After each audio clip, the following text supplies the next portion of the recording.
my friends, welcome back. Everybody doing good? I sure hope and trust so. Today we are in a 1968 Ford Bronco. Specifically, it is Icon Bronco number 102, and it is built in the new school style. I've done a couple boxwood greens, certainly a favorite color for me and many people. This is the first new school we've done in boxwood green. I think it plays out really well. We also did one of the custom color top options on this one, as you see. So it's the tan canvas. It's still black on the interior, still the multiple layer insulated fused material that we always use, just the tan variant. It kind of gives it a different style, more of a retro vibe, one could argue. We've got, of course, the new school style bumper system, front and rear, with the pivoting tire carrier on the back. We have the current generation Mustang GT Coyote fuel-injected 5-liter V8. That comes directly from the production Mustang factory next to our friends at Ford. Once Ford comes out with an emission-certified Coyote, we'll use it, even though legally we don't have to. It's just the right thing to do. We do supplement the factory setup with an evap system and with catalytic converters, and keeps the stink down too. These motors can get a little stinky. Recently drove another custom Ford Bronco shop build with the Coyote, and literally gave me a headache, so why do we do that? This one has the unfortunately somewhat rare manual transmission. I just love them with a manual. I wish people would do more manuals. It's the Eason Warner AX15. That's a collaborative developed transmission for many OEM applications. That's between a Japanese company and an American company, both with a wonderful track record. Nice smooth shifts, light hydraulic clutch. There's really no drawbacks, super burly. That transmission in turn is sending power through to the Atlas 2 twin stick shift on the fly part-time 2-speed transfer case. This one's running the 3-5 gears in low range, and that's just a bulletproof transfer case. It has the unique functionality to allow you to control front and rear axles independent. So if you pair that with, such as in this truck, the ARB locking differentials, just gives you ultimate traction and control off-road. Really nice setup. Pretty hard to get stuck in. This one has the current gen muds, which is so much quieter than the old ones. It's not even funny. Like literally I had to check before doing the video, whereas the old ones, like you knew it. By the time you were 20 miles an hour, you could hear them humming away. This one's also running the made in California forged aluminum 18-inch Icon wheels with the floating center caps in the rear. Axles, of course, are from our good friends at Curry Industries. So these are Curry's. They are based on Dana architecture. So you've got high pinion front and rear. The front's based on the Dana 44 architecture, whereas the rear is based on the burly-ass Dana 60. Outer edges of those axles, you will find the Icon Sport brakes developed by our friends at Brembo. So 6-piston calipers in the front, 4-piston in the rear, plus a dedicated parking brake caliper that's mechanical. And then that system is Hydro Boost powered. So really good, super strong brakes. This truck, of course, no Icon, has 3 springs, coilover all the way around, 4-link in the rear, Panhard style in the front, radius arms, and then tunable sway bars.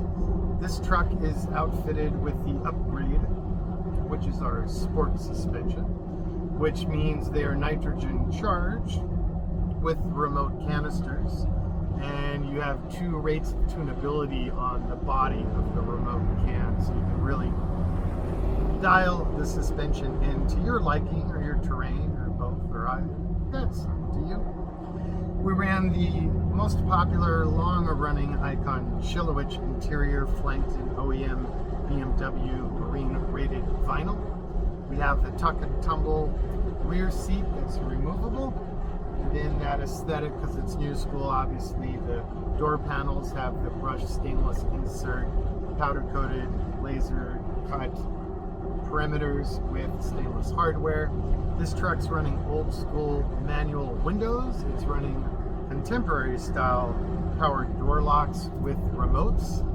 And we've got the seat heaters in the front, none in the rear. The audio system is our higher end, what we call our elevated audio. So focal K2s with remotes, amp and bass, CD, AM, FM, sat radio, reverse camera, really good navigation system, and then tetherless CarPlay, and it plays well with Androids and those anti-Apple people devices as well. Let's see, what else can I tell you? We got the high output reverse light. Of course, we have the usual, they always have it, the new schools do, integrated high output LED lights in the front bumper, which are actually aircraft landing lights, supplements. So lightning's really strong. It'll light up a football field. Really come in handy out in the boonies. We're running the latest and greatest from Vintage Air, so that's a recent upgrade. So we've moved on to what Vintage Air is calling Gen 5. So it's very similar to the old system, except now it's running a Spall brushless fan. I've noticed it's a little bit quieter, and perhaps most importantly to the folks in the back seat, it has 30% greater output. Physically, they're actually slightly smaller than the Gen 4s were, so you really have no excuse not to run this in a high quality build. Got the push-pull to open, close, extruded aluminum in-dash vents for the heat AC defrost system. Got the center power port, center LED light to light up those centrals.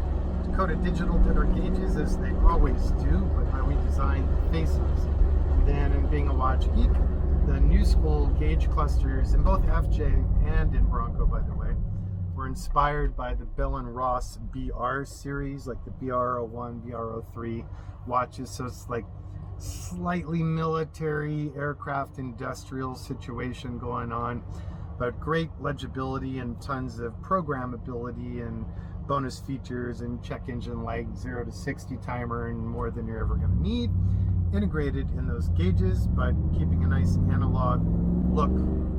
Chilowich removable floor panel modular setup. Of course, the body was all the way down to white metal, brand new on our own fixtures and jigs, so far better gaps and more precision than anyone else in the industry is achieving. And then we pioneered and continue to be totally sold on, despite the added time, effort, and cost, powder coating these body assemblies. So especially with these early Broncos, there's a lot of hidden cavities inside of the body. And when you take apart an original Bronco, you'll notice a lot of areas are still raw metal. And in fact, that's the cause of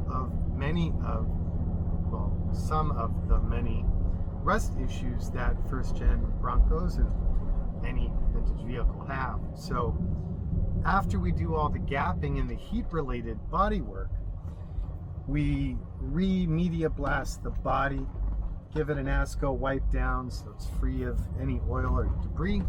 Then it goes into a heated oven where it is baked, and then positive, negative charged ions attract, and then that powder substance, which is an epoxy zinc, it's actually intended for undersea pipelines, is attracted to all surfaces. So forget about a primer gun. This will reach areas that you could never reach with conventional paint. So the coverage is phenomenal, so every nook and cranny. Then we scuff that up, block it, use any fillers, do blocking as needed to get the body as straight as possible. And then we follow up with high-end conventional automotive two-stage paint processes. Then we take the body before assembly and we heat coat the underside of the body, the inside floors, the inside of the fenders, all in a heat-cured polyurea, which is better, it just lasts longer and it's better than traditional automotive undercoatings. and it's also better for the environment. And yeah, I guess that's kind of it. Here, I'll walk you around the truck. I'll pull over here and let's talk about the outside and get into our little subplot situation. A couple other cool details. We've got, of course, our mandrel bent stainless steel ceramic coated Orla exhaust. This is our restrained version. We have a rowdy and we have a restrained. They're both pretty rowdy because it is a Coyote. And then we also, in addition to the ARB air compressor, which is fine for the locking differentials, but for beyond that, they kind of suck. We have a Vi-Air compressor that is built into the truck, so that has a much wider range of utilities, and they're really nice to have. All right, I warned you about some subplot. What I didn't warn you about was how crappy the quality of the video was going to be this week. So normally I shoot the narration on the way to meet up with Pedro from Color Photography, who shoots and edits my stuff far better than I do. Back in the day, I did them all myself, and today I'm an idiot. I thought I had a scheduled shoot with Pedro, but I don't. It's next week. But I figured I'm already out, having a good time. I did the narration. My Zoom audio didn't work, so you're stuck with the GoPro. So this is a flashback to crappier production quality done by yours truly. But continuing with our regularly scheduled programming, I promised you the subplot stories. So, you probably heard recently on Instagram, it's going to start hitting the press soon, or maybe you saw me talk about it in the previous videos. But I'm doing this really cool event to support my children's charity. It's sponsored by Haggerty, the great classic car insurance guys, and William Henry, Pacific Northwest master craftsman, knives, watches, jewelry, all sorts of cool stuff. I forgot my knife, but I've carried the William Henry blade for over a decade. But anyway, to support GoCampaign.org and all the children's programs we have going out all over the world, we're going to have about 50 craftspeople selling everything from home goods, jewelry, watches, apparel, shoes, you name it. And then 30% of sales are going to go direct to the cause. And then there's also going to be over 20 of the top custom shops in the country. So Icon, Vigilante, Singer, Workshop 5001, Roof, Gunther Works, and the list goes on and on and on. I'll cover it more detail in the upcoming weeks, but I just want to make sure it's on your schedule. So it's November 19th this fall here in Los Angeles County in Van Nuys. The website is iconsofdesign.org. I'm going to have all my leather goods there, which I'm really excited about. And these campfire coats that I've been making lately seem to have got a life of their own. People are really digging them. This one's actually made out of an old Indian, what they call a cantha blanket, with old vintage Bakelite buttons. But anyway, I make them mostly out of vintage Pendletons, old Beacon blankets, you name it, whatever I get my hands on that's got a cool feel to it, cool design. So I've been teaching myself how to pattern make, how to draft, how to craft apparel, and I've made like 50 of these so far. So now what I'm doing is every other jacket, they're all pre-sold, but every pre-sold one after that, I'm sneaking one in on spec. So I hope to have a pretty good collection of those for sale at the Icons of Design event.